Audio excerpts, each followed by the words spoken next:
All right, the next portion is systems of equations. So a system of equations is when you have two different equations that you're going to graph on the coordinate plane at the same time or try to solve simultaneously.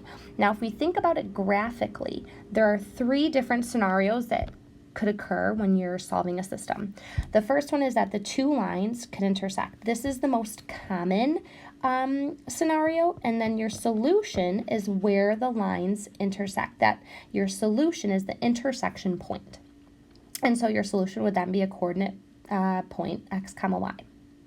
The other option is if the two lines that you plot are actually graphed, when you plot them, they actually lie right on top of each other. And so if they do that, how many times, at how many points are these lines intersecting? Well, they're intersecting here, here, here, here, here, here, here, here, here. They're intersecting, since lines go on forever, infinitely many times. So your solution here, if they line up, would be infinitely many. That's what it would look like if your solution is infinitely many. The third scenario is that when you plot the two lines, they never intersect. And so if our solution is an intersection point, and these two lines never intersect, well, then your answer is no solution. You may also see the empty set notation used there.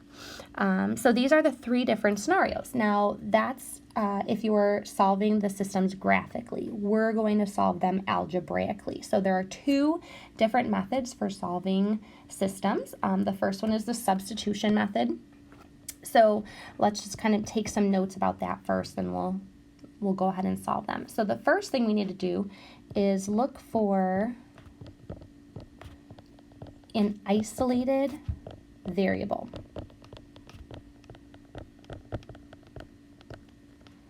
Or the lonely letter, we like to call it.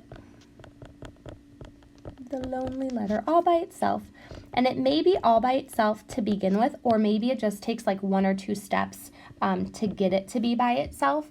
If you can do that, go ahead. And what you're going to do is plug in or substitute, hence the name substitution method, the isolated variable into the second equation. So plug in or substitute that expression into the other equation. So EQN stands for equation. And then you're going to solve.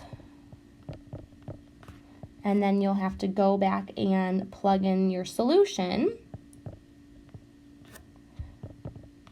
Plug in solution to the expression in number 1. So I'm just going to put to the first lonely letter expression. So get that written down. You feel free to press pause to take a look at it so you can get that all down. But it'll make sense when we jump into an example. So I'm just going to go ahead into number 1. So here I see 2 lonely letters. So I'm going to take just one of the expressions and substitute it into the other equation. And then I'm going to rewrite it. So instead of this y, I'm going to rewrite 2x minus 11 equals 3x minus 16. So I substituted the expression, and now I'm just going to solve. So I'm going to subtract 2x from both sides. I'm going to add 16 over to this side, and so I'm going to get that x is 5. Once I know what x is, I'm going to plug it back into the original equation, the original expression that I had isolated. So I'm going to have 2 times what x is, which is 5, minus 11.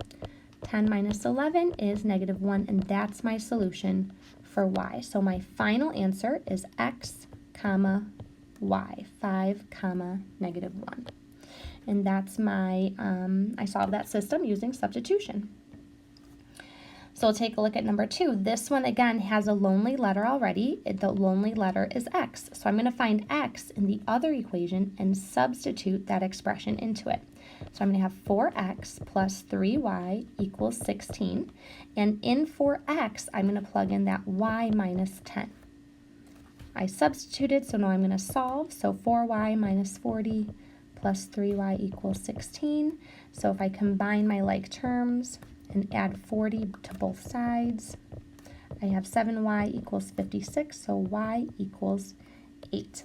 Now that I know what y is, again, I'm going to plug that into the original expression and have x equals y minus 10, or 8 minus 10, so x is negative 2.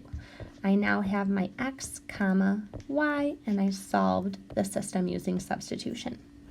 Okay, again, go ahead and pause the video if you need to catch up or grab anything that you missed, but I'm just going to continue on to the elimination method.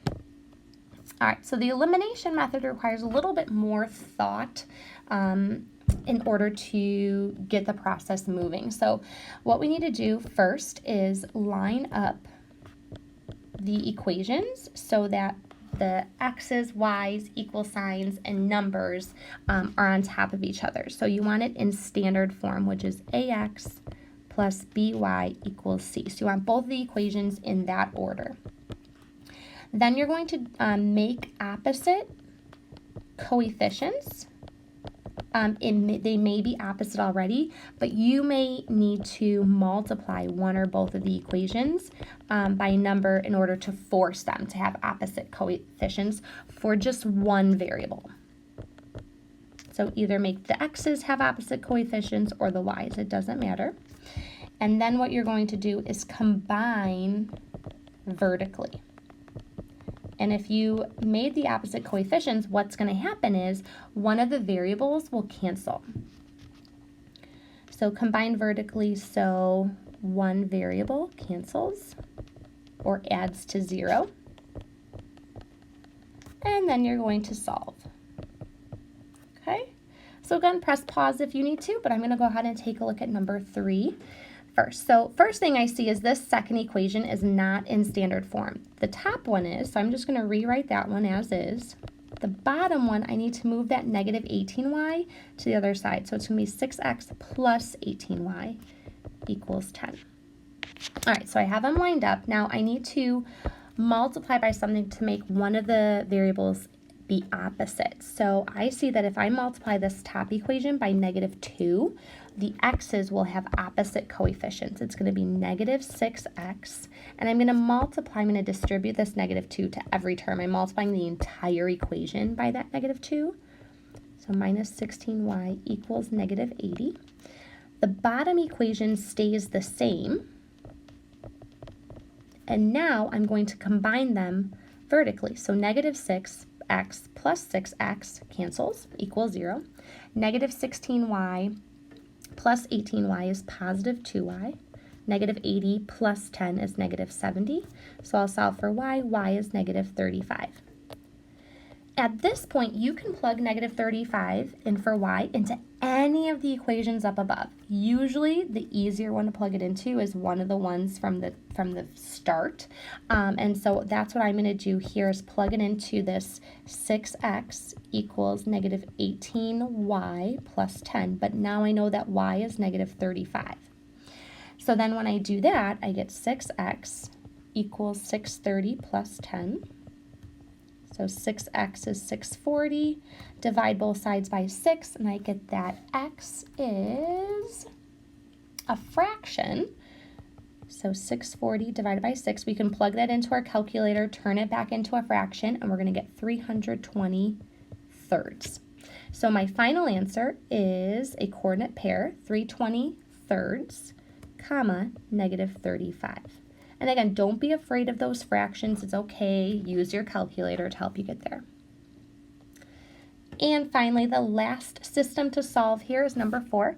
Notice the equations are all lined up in standard form, so I just have to figure out what I'm going to multiply by. In these two, it's not as simple. In this example, I'm actually going to have to multiply both equations by numbers. So it's totally up to you if you want to cancel the x's or the y's. I'm going to cancel the y's because they already have opposite signs. So I'm going to multiply this entire top equation by 3 and the entire bottom equation by 4.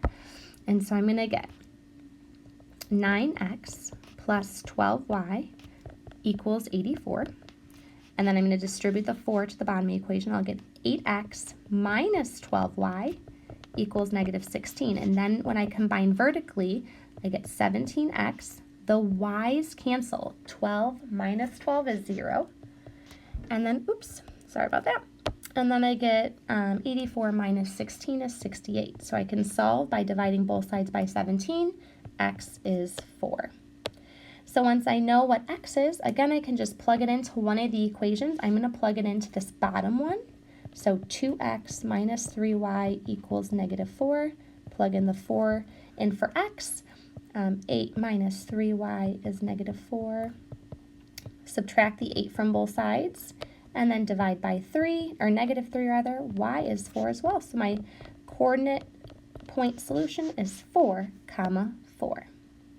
All right, guys, that's it. So we looked at polynomial operations and solving systems tonight. Be sure to look back through the notes and mark anything that was a little bit confusing or you had a question about it. Take note of it so you can ask me in the morning. And feel free to watch the video again to fast forward through to find the problem that you're looking at. Hopefully this helps, and we'll see you in the morning. Have a great night.